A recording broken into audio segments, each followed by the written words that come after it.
Hi guys, this is my final note of second semester 2020, and it'll be on the war on drugs.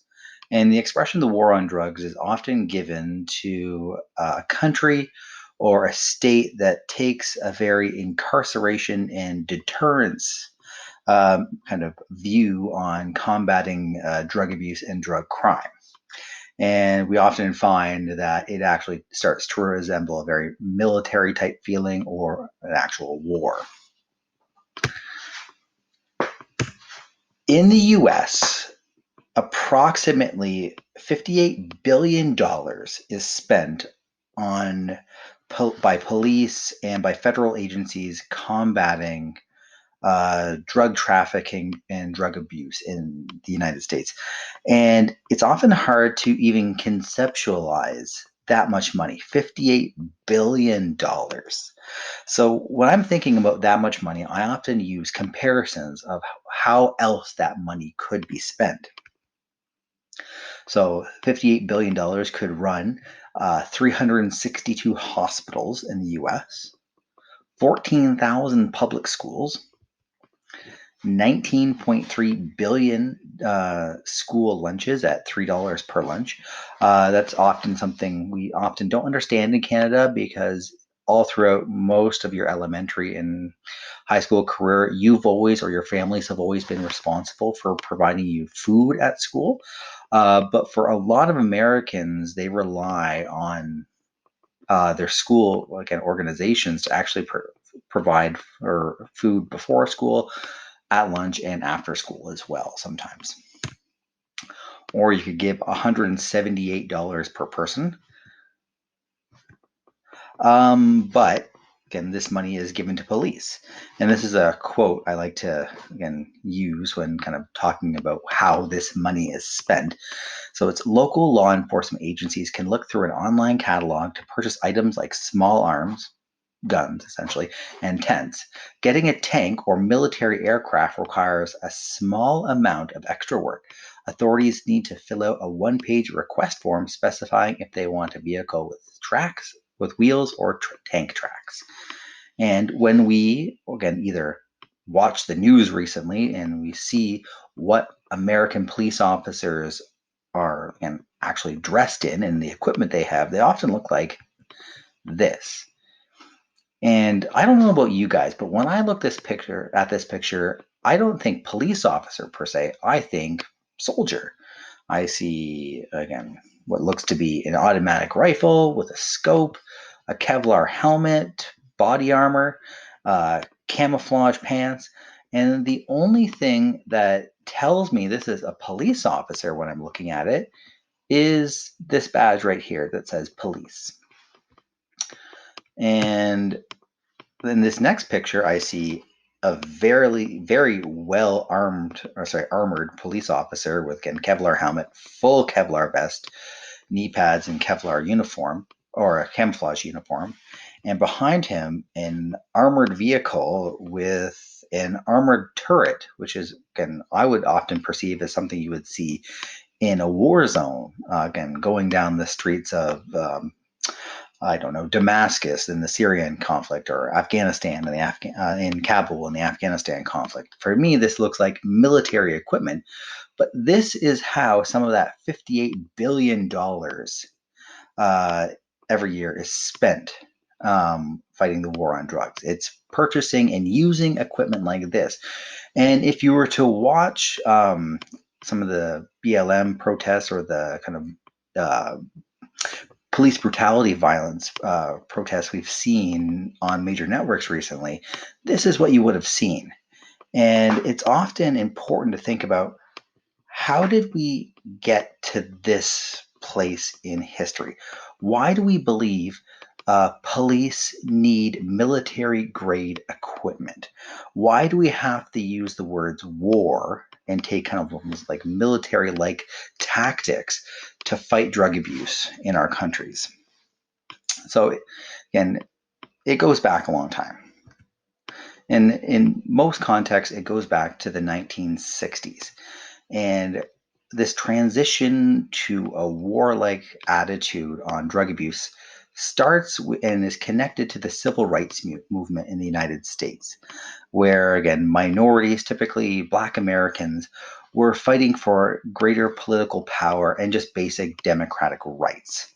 And it starts really around 1964, where this is the end of the baby boom. This is a very affluent time for, again, some Americans after World War II.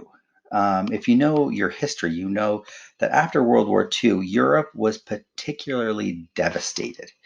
And again, the United States and Canada benefited by filling this economic void where when you returned from the front as being a soldier, you came home to a good paying job.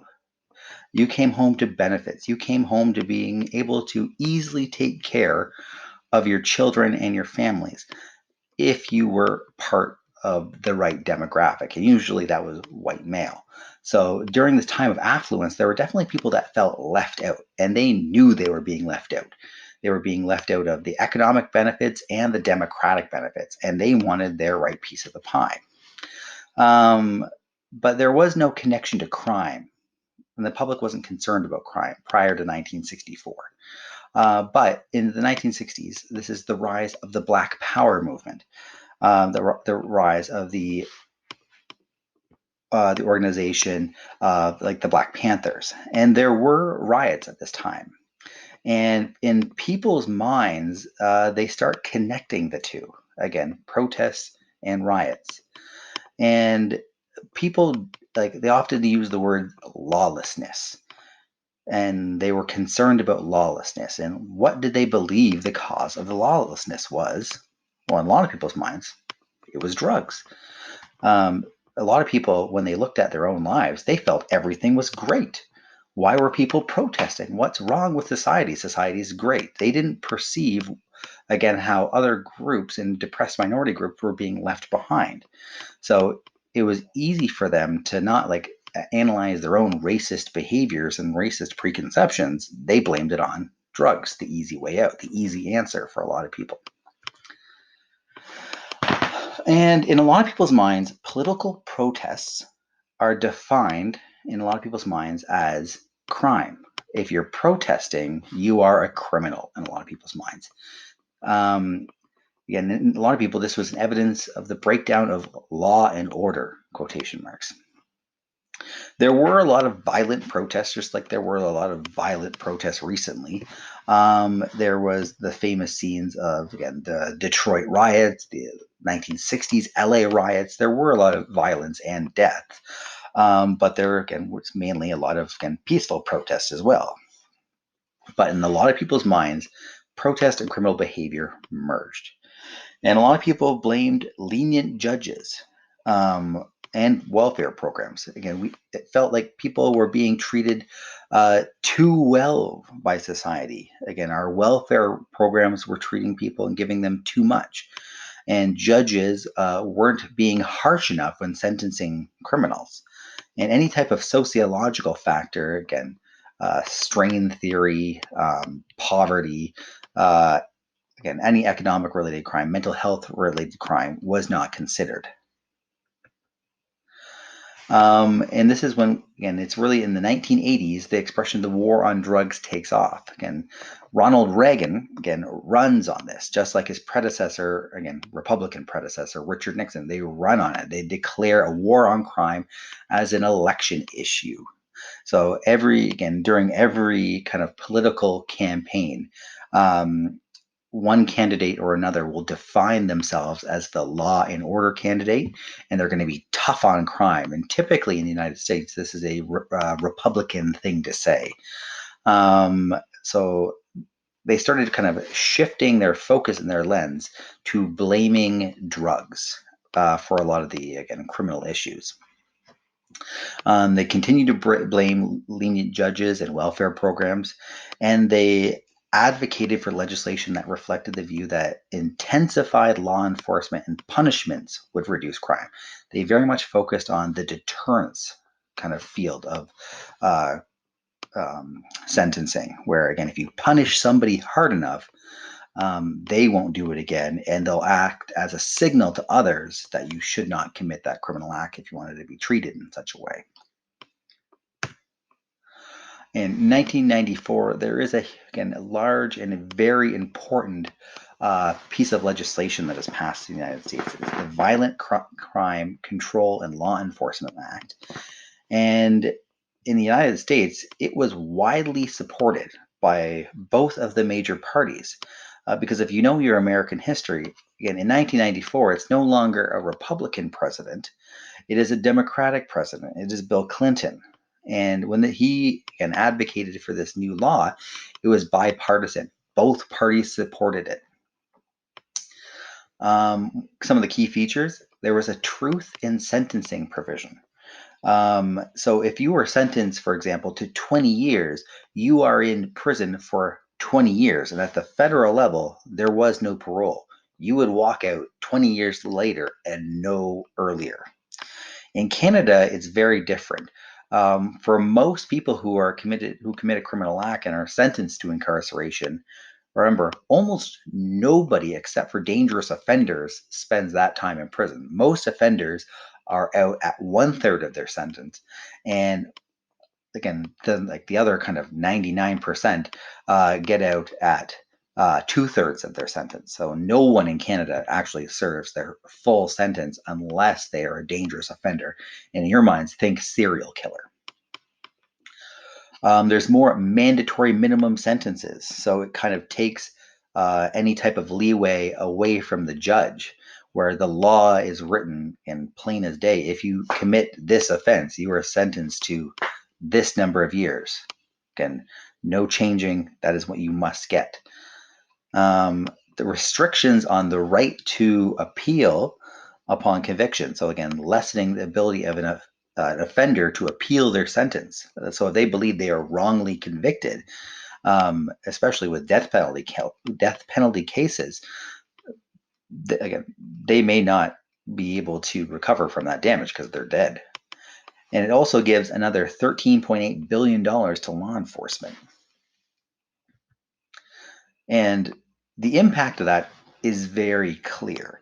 The U.S. incarceration rate goes haywire from 1980 to 2002. It goes from barely above 200 people per 100,000 to over 700 per 100,000. So proportionately, it more than triples in 22 years. So again, a lot of people could see that as very kind of clear. Again, if your idea of how to combat drug crime and drug abuse is to incarcerate more, obviously would be the most foreseeable outcome. But it's that secondary impact and its disproportionate impact on people of color, especially Black Americans. When you look at the diagram here, and the number of drug arrests, again, of white Americans, it's pretty flat. But starting in the 1980s, or the kind of mid 1980s, the trend is definitely to go up with, Black Americans. And it goes up again substantially just looking at the graph. And if you again want to frame the events we're looking at in the news today and why African Americans have a very, very distrusting relationship with police officers and a very distrustful relationship with the government in general, they often believe, and rightfully believe, that a lot of kind of police policy, a lot of criminal justice policy disproportionately impacts them. So if you have any questions about this, because I very much agree this is a very topical issue and it's a good way to provide a deeper layer of understanding for what we are seeing on the news this week, and honestly anything since probably mid-March when the first notable and very kind of publicly known death of an African American person in the kind of police custody happened in March of this year. Again, it's very much connected to these ideas. This war on drugs and its disproportionate impact on people of color is very much connected to why people are protesting today. So again, if you have any questions, if you want to give your opinion, make sure you just leave a comment on Google Classroom. Have a good one, guys.